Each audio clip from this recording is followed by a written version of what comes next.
puedes, ve abriendo tu Biblia, por favor,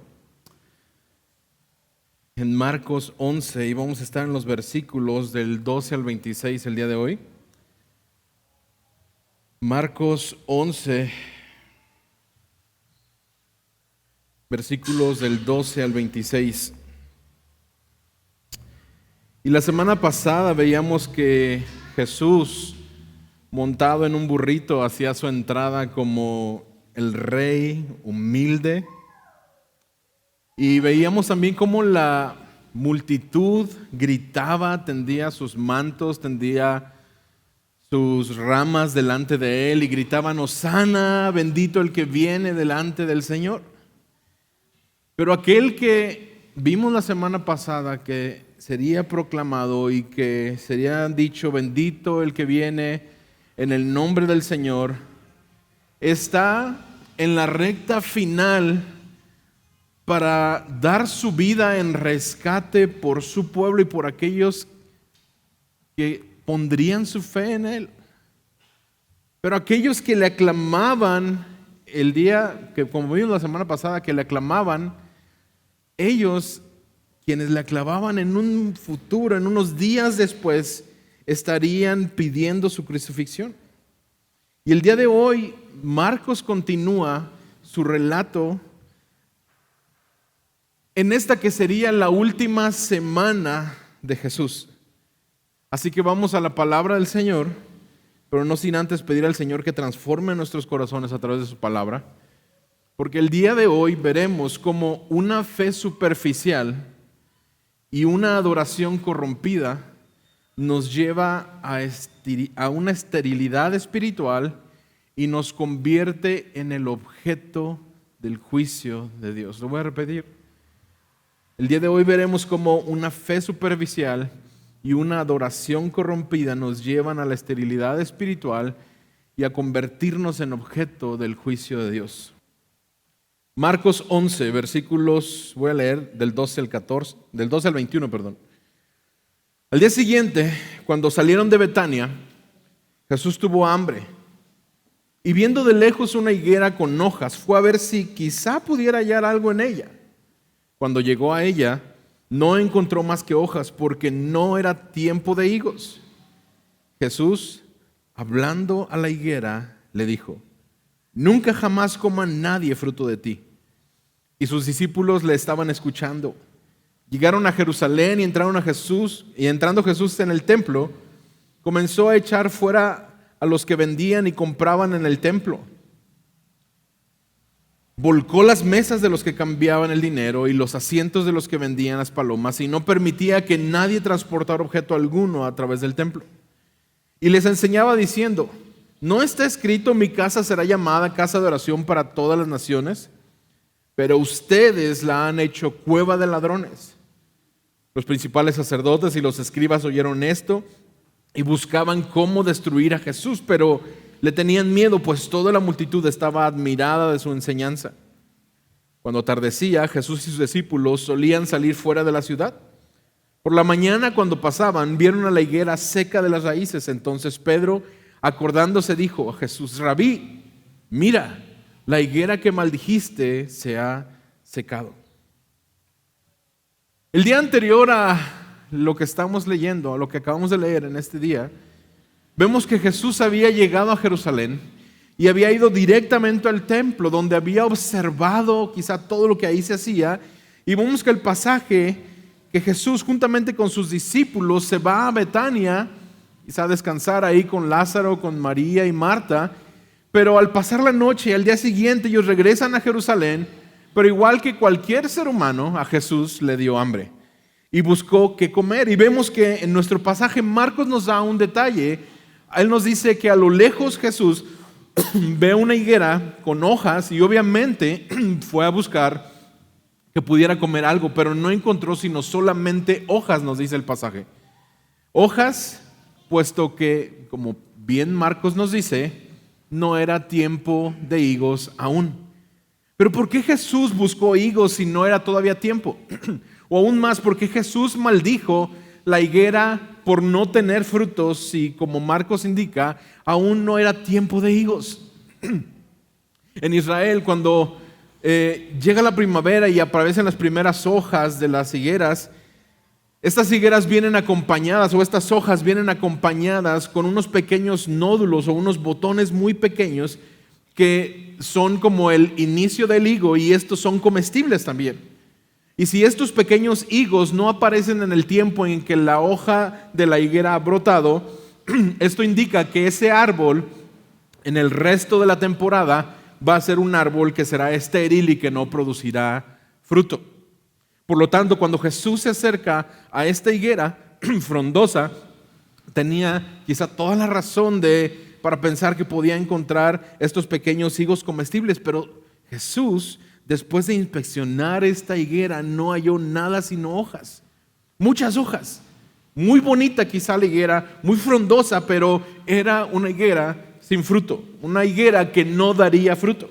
Y la noche anterior Jesús había tenido quizá la ocasión, Jesús había visitado el templo, y justo en ese momento que ellos estaban caminando hacia el templo nuevamente, vamos a ver más adelante cómo Jesús hace una de las acusaciones más graves que podemos imaginar.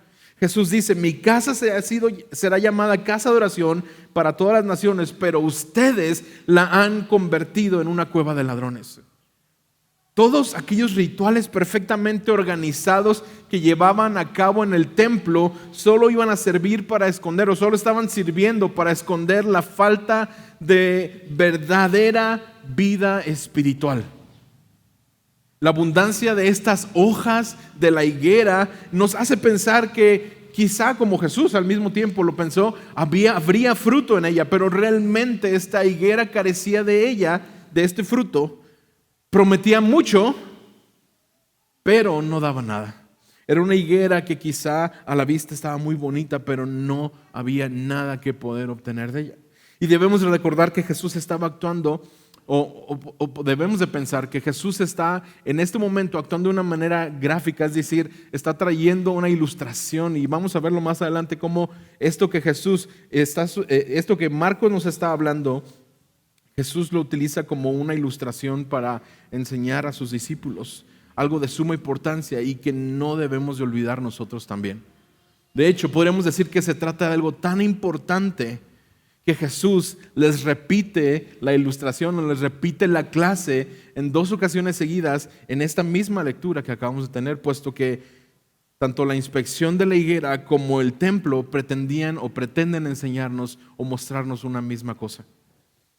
A lo largo del Antiguo Testamento, Dios había utilizado esta ilustración de la higuera para identificar o para referirse a su pueblo, al pueblo de Israel, como una higuera. Oseas 9:10 nos da un ejemplo acerca de esto.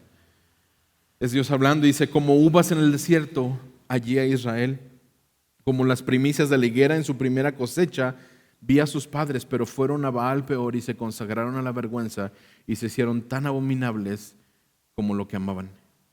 Incluso también a través de Jeremías había anunciado lo que Dios haría con su pueblo Israel, y pone nuevamente este ejemplo de higos. Fíjate lo que dice Jeremías 8, versículo 13. Ciertamente, dice Jeremías 8:13, los destruiré, declara el Señor, no habrá uvas en la vid, ni higos en la higuera, y la hoja se marchitará. Lo que les he dado les será quitado. Por tanto, la maldición de Jesús a la higuera, hermanos, debemos de entenderla como un símbolo de juicio contra el pueblo de Israel. Y llama la atención que la causa que dio origen a la maldición de esta higuera fue el hecho de que Jesús tuviera hambre. Es cierto que esto nos muestra la humanidad de Jesús. Es verdad que, al igual que en otras ocasiones, Él se cansaba, se dormía, se sentaba, tenía sed, pero no parece que este sea el propósito principal que Marcos quiere hacernos ver con este detalle. Además, esta sería la única ocasión en la que Jesús está realizando un milagro, digamos así, destructivo, o está ejerciendo juicio, está destruyendo algo y pensando en sus propias necesidades tal vez. Por lo tanto, hermanos, esta Esto forma parte de esta ilustración o de esta enseñanza gráfica que Jesús estaba utilizando para enseñar a sus discípulos. Y en este caso no deberíamos de pensar tanto en esa hambre física que Jesús estaba teniendo, sino en el profundo deseo que Él tenía de encontrar fruto en esta planta. Dice un comentarista, este árbol prometía mucho, pero no daba nada. ¿Y qué es lo que abunda, hermanos, en el hombre desde que el hombre cayó en pecado? Piensa esto, ¿qué es lo que abunda en el hombre desde que cayó en pecado? Piensa esto, un mundo lleno de aparentes cosas buenas, una gran cantidad de gente con apariencia de bondad. Buscamos que la gente vea siempre nuestra mejor cara, que no vean nuestro lado débil, que no vean nuestra parte caída. Una gran cantidad de gente con apariencia de bondad, con buenas intenciones, incluso dentro de la iglesia, pero sin fruto. Gente que dice ser parte del pueblo de Dios, pero sus vidas demuestran que no han conocido a Dios y que viven solamente para sus deseos egoístas. Personas que no son, como dice el Salmo 1, que no han sido como los árboles plantados por Dios y arraigados en Él. Aún hoy vemos gente que lleva años asistiendo a las reuniones en la iglesia, unos entran, otros salen, pero hay un común en esto y es que la fe de muchos es solo apariencia y no hay fruto de justicia, no hay fruto de misericordia, no hay humillación ante Dios. Hermanos, Dios no es engañado por las apariencias, Dios conoce el corazón, Dios sabe lo que hay realmente en el corazón de cada uno de nosotros. Y debemos darnos cuenta, hermanos, que la maldición sobre la higuera tenía la finalidad de ilustrar este juicio de Dios sobre la nación de Israel a la que la higuera representaba.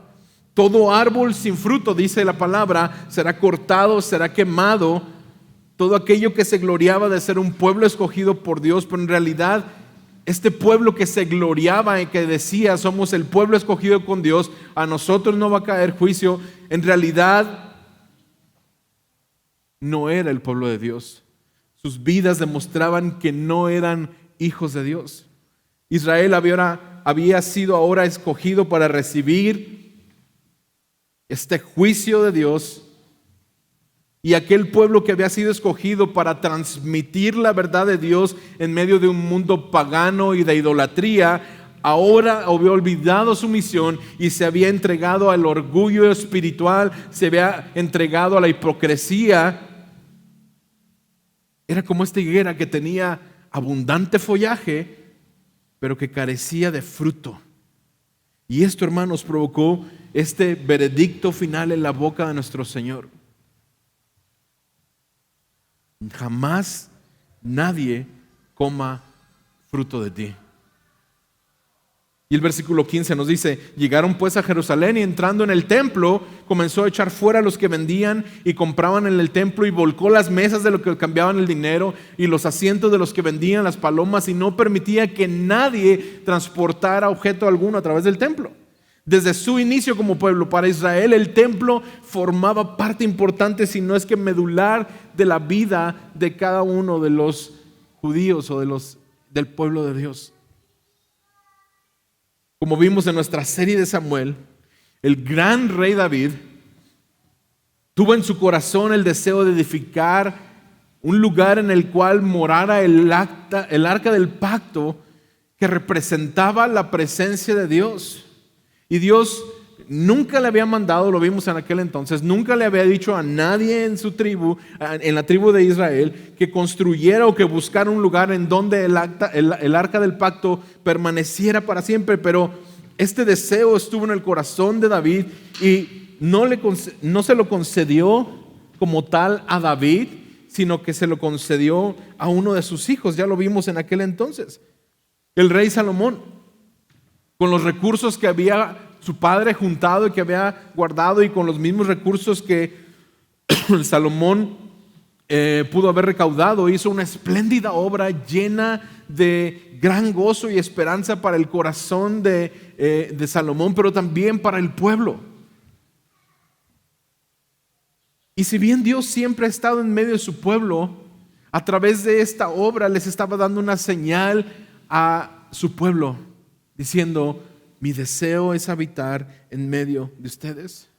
Y al terminar este templo, después de 7 años, Salomón ora y es escuchado por Dios al consagrar esta obra como el templo santo para Dios. Este lugar ahora había sido dedicado, era un lugar santo, en donde la presencia de Dios mismo habitaba.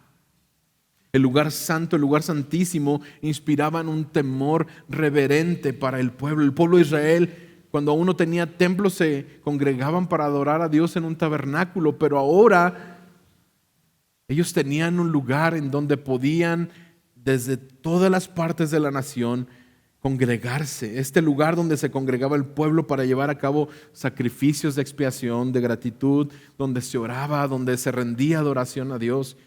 Y Dios siempre había estado en medio de su pueblo. Este templo era un espacio que servía como un medio en el cual ellos podían ver y celebrar las grandes verdades de Dios. Pero lo que vio Jesús cuando llegó al templo ciertamente no le agradó. La presencia de Dios era lo que hacía santo ese templo, por tanto debía haber reverencia en ese templo. Y ahora leemos que el templo estaba lleno de animales y de comerciantes que explotaban a los adoradores que iban ahí y que venían de todas partes del reino. Pero lo que era peor aún, hermanos, peor aún que la suciedad y el mal olor de todos aquellos animales, era esa suciedad moral, espiritual de los sacerdotes que dirigían el templo para su propio beneficio. Aparentemente todo funcionaba correctamente, las ceremonias, los sacrificios, la música, pero la realidad era totalmente diferente. Se veía como esta higuera bonita, frondosa, que quizá habría fruto, pero la realidad era diferente. Los principales sacerdotes y los comerciantes habían olvidado quién moraba en el templo.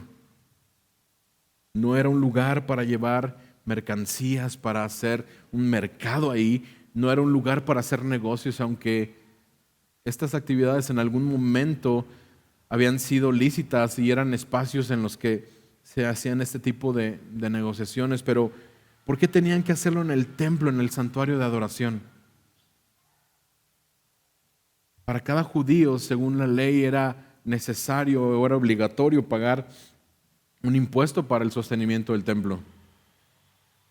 Y este normalmente se pagaba durante la fiesta de la Pascua, cuando los judíos venían de todas las partes para celebrar la fiesta de la Pascua. El sumo sacerdote no aceptaban monedas extranjeras. El impuesto se tenía que pagar en el ciclo del santuario.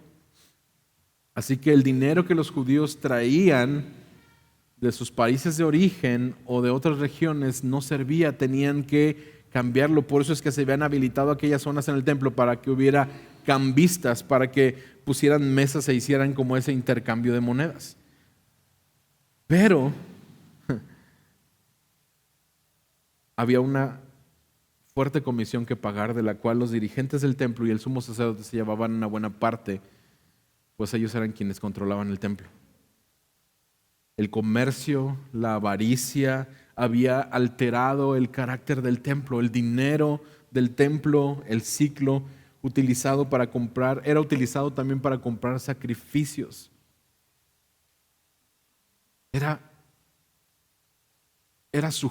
Todo esto estaba sujeto incluso a la extorsión de los cambistas. Imagínate el desorden de ese templo lleno de animales y casas de cambio improvisadas. En el atrio del templo se escuchaba bullicio, ruido, voces, gritos, todo ese vocerío de vendedores, de animales, de traficantes, de cambistas, como si fuera un mercado y no la casa de Dios. Este ambiente de irreverencia hacía imposible la práctica de una verdadera adoración a Dios. El lugar de la presencia de Dios se había convertido en una cueva de ladrones. Por eso es que Jesús decide llamarles la atención y recordarles incluso las palabras que ellos decían atesorar. Las palabras que ellos enseñaban de los profetas. Fíjate, versículo 17,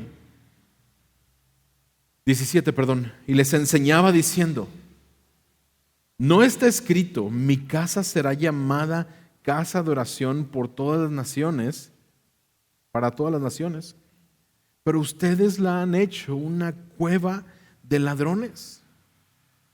Este era el mejor escenario para que los asistentes que llegaban al templo meditaran en Dios y se prepararan para ofrecer sus sacrificios al Señor. ¿Era este espacio adecuado para la exaltación del Dios Todopoderoso? Y Jesús, con sus palabras, declara solemnemente que el templo debía de responder al plan que Dios había trazado para ese lugar. Ese lugar había sido establecido como una casa de adoración a Dios.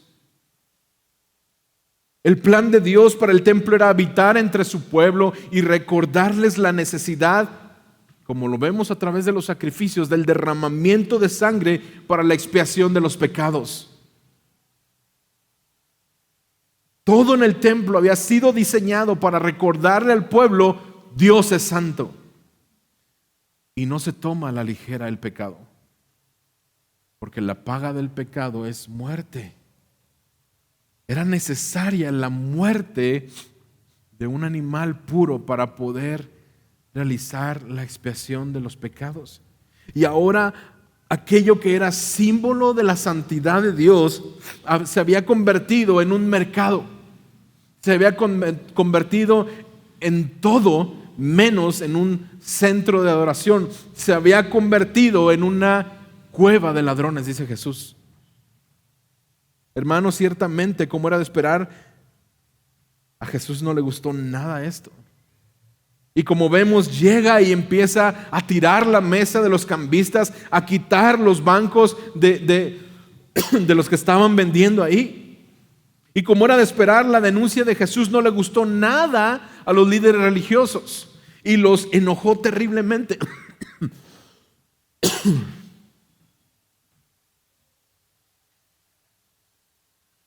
Pues se dieron cuenta que su falsa religiosidad estaba siendo desenmascarada.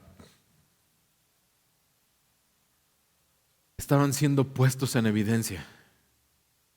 Y esto, hermanos, constituyó uno de los motivos más importantes, como lo vemos en el pasaje, para que los líderes religiosos buscaran acabar con Jesús. Por un lado, la declaración de Jesús, citando al profeta Isaías, ahí en Isaías 56:7, diciendo: yo los traeré a mi monte santo y los alegraré en mi casa de oración. Sus holocaustos y sus sacrificios serán aceptados sobre mi altar, porque mi casa será llamada casa de oración para todos los pueblos. Este era el propósito de este templo, este era el propósito de esta casa. Pero Jeremías 7:11 nos habla también, el Señor hablando acerca de esto, dice: se han convertido esta casa que es llamada por mi nombre en cueva de ladrones delante de sus ojos. Yo mismo lo he visto, declara el Señor. Como en tiempo de Jeremías, las autoridades del templo, hermanos, eran culpables de codicia, de extorsión, de profanación de la casa de Dios. habían convertido aquel lugar sagrado en una cueva de ladrones, en un lugar donde esconderse después de cometer sus crímenes, en un lugar donde los ladrones se asociaban. Y esto, hermanos, era muy grave, pues estaban usando el templo y la adoración a Dios como una cobertura de sus pecados.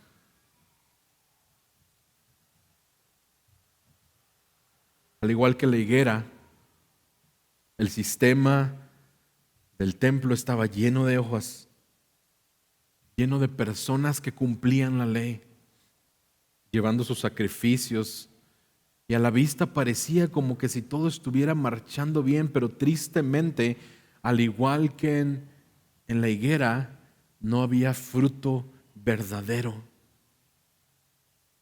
No había fruto de verdadero arrepentimiento en los sacrificios. Hermanos, esta era una fe sin fruto.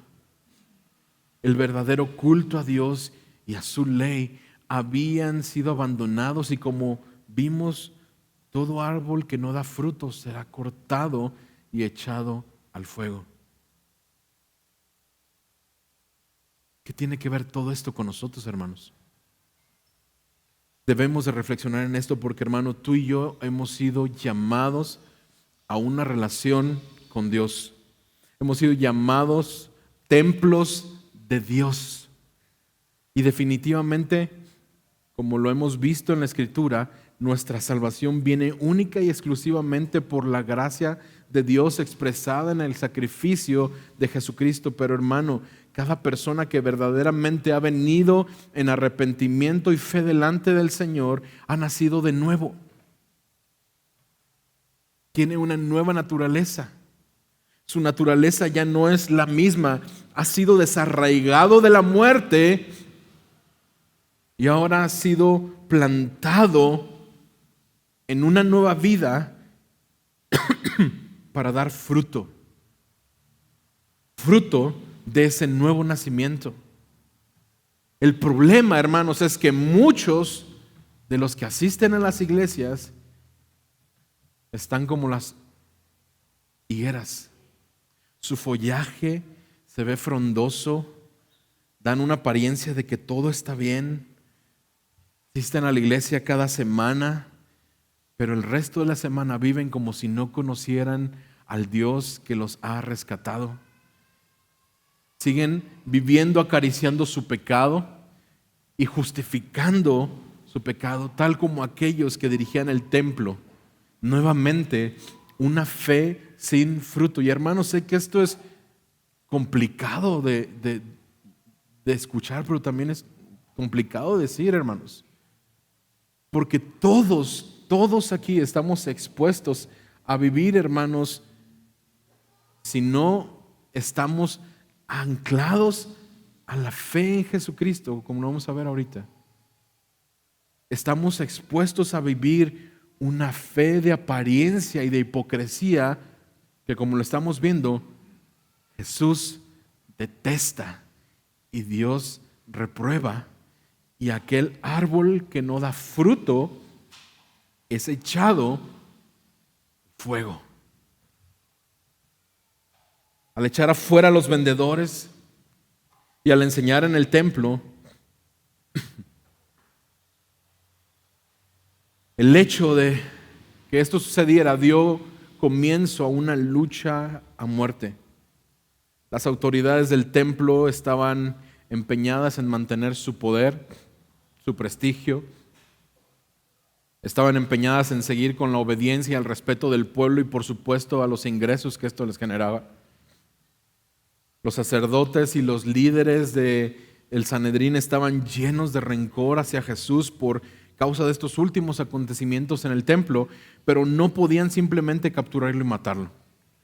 La gente, el pueblo, estaba con Jesús, admiraban, estaban asombrados por las enseñanzas y por la autoridad con la que hablaba. Sus palabras eran una amenaza a este prestigio y a la autoridad de los líderes religiosos. Nadie antes se había atrevido a quejarse de la situación, por lo que buscaban la manera de provocar la muerte de Jesús. Querían detenerlo a como diera lugar, y este enfrentamiento llevaría a nuestro Señor finalmente a la cruz unos días después. Su presentación pública como el Mesías hacía unos días atrás no había sido precisamente ahora en este punto una entrada triunfal. Al contrario, él estaría experimentando el rechazo. Fíjate lo que continúa diciendo versículos 20 al 26. Por la mañana, cuando pasaban, vieron la higuera seca de las raíces. Entonces Pedro, acordándose, dijo a Jesús, Rabí, mira, la higuera que maldijiste se ha secado. Y Jesús respondió, tengan fe en Dios. En verdad les digo que cualquiera que diga a este monte, quítate y arrójate al mar, y no dude en su corazón, sino que crea en lo que dice va a suceder, le será concedido. Por eso les digo que todas las cosas por las que oren y pidan, crean que ya las han recibido y les serán concedidas. Y cuando estén orando, perdonen si tienen algo contra alguien, para que también su Padre que está en los cielos perdone a ustedes sus transgresiones. Pero si ustedes no perdonan, tampoco su Padre que está en los cielos perdonará sus transgresiones. En tan solo 24 horas, hermano.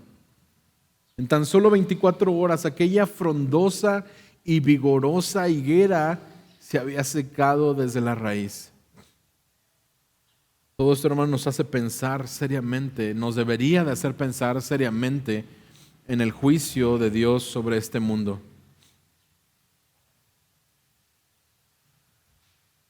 Y aunque estos no habían hecho ninguna pregunta, los discípulos no habían hecho quizá ninguna pregunta, Jesús a partir de aquí comienza a hablarles acerca de la fe, de la oración y el perdón. Pero ¿qué relación tiene esto con lo que acabamos de ver? A primera vista parecería como que no hay mucha conexión, pero si nos fijamos en el contexto, nos podemos dar cuenta de que el Señor estaba enseñando a sus discípulos cómo deberían de reaccionar ante la incredulidad judía y el rechazo de parte de Dios al pueblo de Israel. ¿Para qué tenían que tener fe? Por supuesto, Jesús no les estaba enseñando el secreto para maldecir higueras o para echar montes al mar, no. Esto no tendría ningún sentido ni tampoco para el propósito del Señor. Como creyentes, no tenemos que andar literalmente removiendo montañas, pero sí necesitamos ese poder que solamente hay en la fe en Cristo Jesús para poder vivir y hacer frente cada día a las montañas de las preocupaciones y los problemas que constantemente enfrentamos día a día. Por eso que el apóstol Pablo oró con los creyentes de Éfeso, ahí en Efesios 3:16, de esta manera. Les ruego que Él les conceda a ustedes, conforme a las riquezas de su gloria, ser fortalecidos con poder por su espíritu en el hombre interior. Por supuesto que no tenía sentido estar moviendo montañas literalmente, pero tal como Pablo oró, tal como Pablo estaba orando por los creyentes de Éfeso, tú y yo debemos pedirle al Señor ser fortalecidos constantemente en nuestro interior con el poder del Espíritu de Dios. La nación judía había sido maldecida por Dios porque habían perdido su fe, porque su fe era una fe sin frutos. Dejaron de confiar en Dios. Ellos confiaban en sus obras y también en su religión, pero no en Dios. Y esta fue la razón fundamental por la que vino el juicio de Dios sobre ellos. El escritor de la carta de los Hebreos declaró el mismo principio, diciendo ahí en Hebreos 11:6, sin fe es imposible agradar a Dios, porque es necesario que el que se acerca a Dios crea que Él existe y que recompensa a los que le buscan. Hermanos, la fe en Dios constituye el primer paso para nuestra redención. Cree en Dios. Pero al mismo tiempo, hermanos, tú y yo debemos entender que la fe es el único medio por el cual podemos llevar fruto para el Señor y ser librados de esta esterilidad espiritual. Pues como dijimos al principio, una fe superficial y una adoración corrompida nos llevan a una esterilidad espiritual y nos convierte en el objeto de juicio de Dios. Por lo tanto, hermanos, pidamos al Señor, roguemos en oración al Señor que aumente nuestra fe en Él, que nuestra fe pueda estar depositada constantemente en el deseo de su voluntad, de su santidad. Y solo así, hermanos, podemos tener la plena garantía de recibir aquello que el Señor nos ha prometido, que es la salvación de nuestra alma al tener fe en Dios. Se trata de tener fe en Dios para que su voluntad se haga realidad en nuestras vidas y podamos ser librados del juicio de Dios de nuestras vidas. Así que, hermanos, el día de hoy oremos al Señor, pidamos a nuestro Señor que podamos ser fortalecidos en nuestro interior y que con fe podamos venir delante de Él en arrepentimiento, buscando en sinceridad su voluntad como una realidad en nuestras vidas.